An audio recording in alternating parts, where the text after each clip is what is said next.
Well, the playoff hopes are officially dead. Not that they have not been dead for like a while now. I've been trying to tell y'all we ain't had playoff hopes. We've had playoff dreams. And the dreams are dead, right? The dream is no longer here. You can see the score, the result of the game right here. Now we're going to transition back to this. Bam. But yes, let's talk about this game. And again, look, I say this every week, and we're just gonna have to do this until like maybe like a half a year from now. We got to talk about the elephant in the room when it comes to the Cleveland Browns, and that is the fact that they employed Jake Paul this weekend.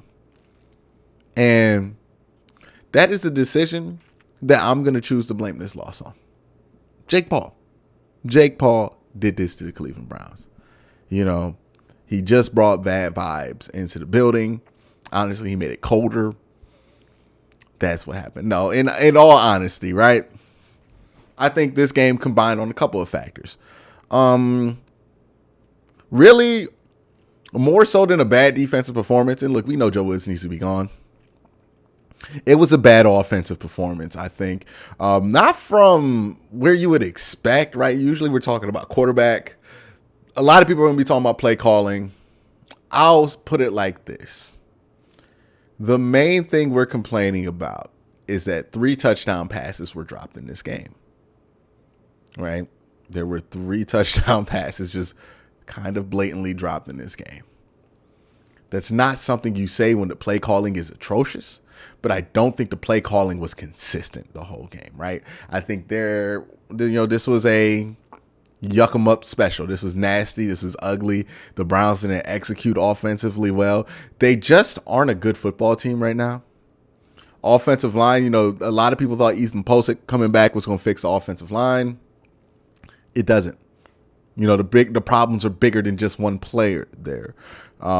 Nick Chubb's a part of that problem right now. He hasn't been playing well the last half of this season, quite frankly. Wyatt Teller is a part of that problem. Jack Conklin is a part of that problem. He just got extended, so we'll see how that works out. But that's been the problem, is that guys that you're depending on for this offense to work, to play at a high level, have not been playing at a high level for a while now. That's the biggest problem that the Browns offense has when we wonder what's going on, is that key guys in key positions have not been playing well. Guys that you rely on have not been playing well. And when you build the offense to rely on certain guys playing well and doing their job and doing it really well, and you're not getting that anymore, you can call whatever play you want. It's going to look like shit because the whole offense is just not working how it's supposed to. So we can wrap this up and call it play calling and get mad at Kevin Stefanski, but I think we're ignoring the bigger problem, which is some very talented star players are just not playing well right now. I thought Deshaun was fine in this game. I thought he had some moments. I thought his first half was really good. I thought his second half was made some questionable decisions there from a throwing perspective. Even an interception, I understand it was a tip ball, but I just didn't agree that he should have threw it when he threw it. But hey, shit happens. Like, I can't harp on every mistake, right? And act like every mistake should never happen in a football game. Shit happens in football, especially in negative 30 mile per hour wind football like we saw here. And let's not ignore that the conditions were just dog ugly. Not a fun experience to watch this at home. And I couldn't imagine it was a fun experience for the few of those who went. I think this should be informative on whatever they do with the next stadium, because it's obvious that they're going to need to build a new one pretty soon here. And look, I understand there's a debate between domed and undomed stadium. I'm a fan of a dome myself. I think it would just make sense. But either way, we need to build a stadium. The Browns need to build a stadium that have those conditions in mind. You know what I mean? Whether it's indoor or outdoors, they need to do a lot of work in engineering to make sure that the conditions inside of that building are not as disgusting as they were today, because this is just disgusting football. It wasn't even watchable, really. I think you got to give credit to the Saints.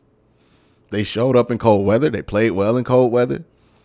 And they played more physical. They out-physicaled the Browns on both sides of the ball. Straight up, point blank, period. You know what I mean?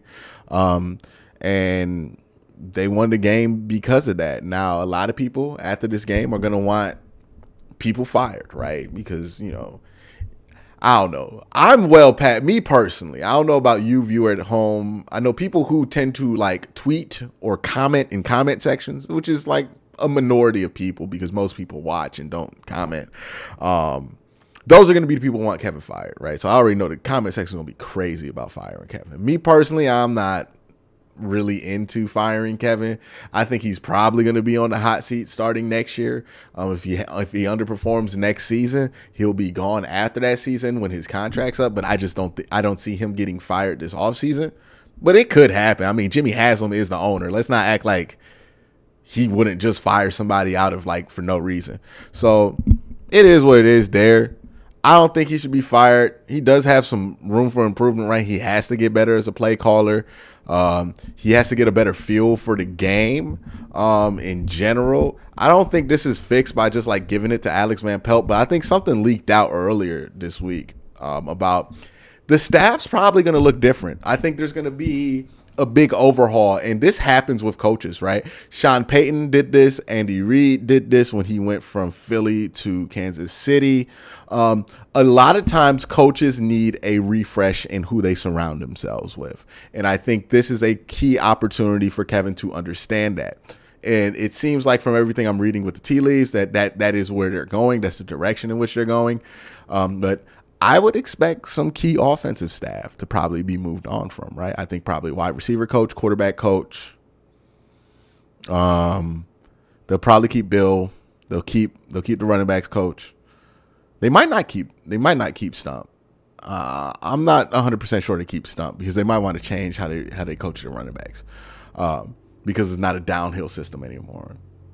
So look out for that. But they're going to change some coaches out on the offensive side of the ball. And, I mean, I think they're probably going to have a new staff on the defensive and special team side, right? So this happened with Sean Payton in New Orleans where he needed to have a new staff refresh. He did, and they were able to become the New Orleans Saints that they were under Sean Payton, right? Championship team, perennial contender, all that fun stuff. This happened with Bill Belichick, right? He had one staff, famously Nick Saban and a bunch of dudes who became head coaches elsewhere.